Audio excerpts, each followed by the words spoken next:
স্বামী স্ত্রীর মাঝে ঝগড়া লাগাটা স্বাভাবিক একটা অবস্থা। একসঙ্গে থাকতে হলে ঝগড়া তো লাগবেই। আর স্বামী স্ত্রীর মধ্যে এই ঝগড়াটা সংসারকে নরক করে তোলে, নিজের দাম্পত্য জীবনটাকে জাহান্নামী বানিয়ে তোলে। তাই কন্ট্রোল করতে হবে, ঝগড়াটা যে কোনো প্রকারেই আমাদের বন্ধ করতে হবে। স্বামী স্ত্রীর মাঝখানের ঝগড়া বিবাদকে বন্ধ করার মূল ফর্মুলাটা নিয়ে আজকে আমরা আলোচনা করব। প্রিয় বন্ধুগণ, দাম্পত্য জীবনের ঝগড়া বিবাদকে বন্ধ করার মূল ফর্মুলা হইল স্যাক্রিফাইস, অর্থাৎ মেনে নেওয়া।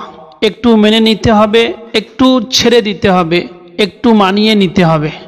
যদি স্বামী রাগ করে তাহলে স্ত্রীর মেনে নিতে হবে, আর যদি স্ত্রী রাগ করে তাহলে স্বামীর একটু ধৈর্য ধরতে হবে। যদি স্বামী রাগ করে এদিকে স্ত্রীও রাগ করে তাহলে তো দুই দিকেই ঝগড়া লেগে যাবে, বরঞ্চ বিশাল বড় যুদ্ধ লেগে যাবে।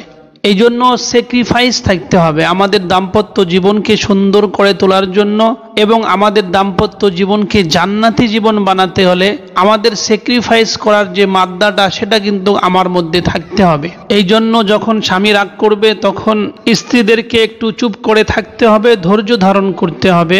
আর যখন স্ত্রীরা রাগ করবে তখন স্বামীদের একটু চুপ করে থাকতে হবে, ধৈর্য ধরতে হবে এবং একটু মেনে নিতে হবে। একদিকে সহ্য করা, একদিকে মেনে নেওয়া, একটু ছেড়ে দেওয়া, একটু মানিয়ে নেওয়া, এর মধ্যে আমাদের দাম্পত্য জীবন জান্নাতি জীবন হবে, সুন্দর হবে, কল্যাণময় হবে। এই জন্য জিনিসটা অবশ্যই মনে রাখবেন যাতে কোনোভাবেই আমরা বেশি রেগে না যাই। আসসালামু আলাইকুম ওয়া রাহমাতুল্লাহ।